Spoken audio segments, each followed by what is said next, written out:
Guten Erev Yom Tov. Shavuos means weeks, and Shavuos means promises. Chag HaShavuos brings both of these meanings together. We are celebrating weeks, and we're celebrating promises and commitments. Since the second day of Pesach, we've been counting the days and counting the weeks to arrive at this day.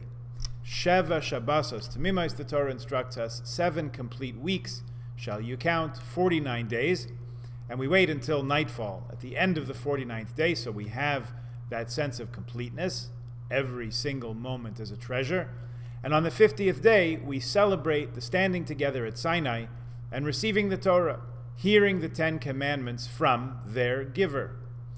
Our Torah reading for Shavuot morning is, in fact, that chapter from Parshas Yisro, from the book of Exodus, which has us standing together at Sinai, in Rashi's phrase, Ke'ish echad belev echad, like one being, with one heart, which is the best way to be, and the best way to receive this eternal treasure. So the significance of weeks that we've been anticipating and looking forward to this moment for 7 weeks now, Shavuos is the culmination of that active anticipation. And Shavuos, the plural of Shavua, this vows or promises. It's a promise made both ways, which is what we call a covenant. Both parties to the promising pledge that no matter what happens, they will keep their word, fulfill their promise, hold up their end of the bargain.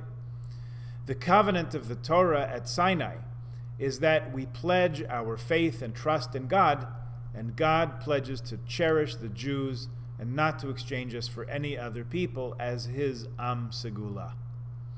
In the Torah reading, Shavuos is called Chag HaBikurim, holiday of first fruits in one place, Chag HaShavuot, Chag HaShavuos in another place.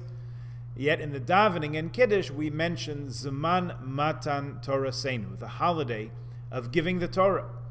And in the Gemara, the Talmud calls it Atzeres, meaning stopping or holding back. These are not only synonyms or different ways of expressing the same thing. The Gra notes that Shavuot, spelled Shin, Bet, Ayin, Tav, is an acronym for all of these. Shavuot, Bikurim, Atzeret, and Torah. So really, each is an integral and essential component of the holiday. Shavuos, as we said, is counting the weeks, although it was more than a simple counting of 7 weeks from leaving Egypt until receiving the Torah. In fact, some authorities say that that particular year it was 52 days after the Exodus that we stood at Sinai. Nowadays, our calendar is determined, and it does not rely on the testimony of witnesses to actually see the reappearance of the moon. We know when it will be. We even announced it last Shabbos. But on the 6th of Sivan that year, which was a Shabbat, we received the Torah, including the mitzvah to count 7 complete weeks. And that is just what we did the following year and all those subsequent, that it became a festival of weeks of Shavuot. Still decades later, the idea of Chag HaBikurim became applicable. Bringing first fruits as an offering of thanksgiving had no practical application in the desert, where nothing was growing, as it has, for different reasons, no application in Ontario, or Otvatsk, or Outshorn, because the produce of those places is not of a degree of sanctity that it requires Bikurim, first fruits offering, like any produce outside of Israel. These first fruit offerings were brought on Shavuos in the late spring, and the connection between the name and the season itself became clear to all. Atzeres is the ayin in the formula, which means stopping or refraining or holding back. We cease working on this Yom Tov, as we do on all Yom Tovim, to recognize the sanctity of the day and connect it, like Shabbat, as a Zecher L'Maaseh Bereshis, a remembrance of the work of creation, when God rested on the 7th day. The stopping work is the singular mitzvah of Shavuot. There's no shofar to sound, there's no lulav to wave. We simply refrain. We hold back from our active engagement in the world to acknowledge God's sovereignty and mastery over all. We also stop our counting. Having counted each day of the last 49 and each week of the last 7, we recognize the completeness of that mitzvah, and we celebrate it.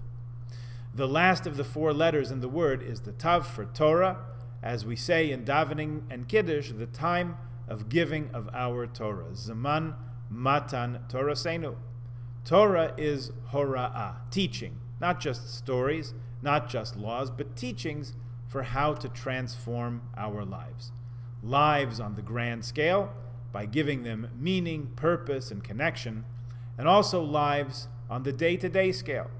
When you wonder at the end of the day, what did I accomplish today, really?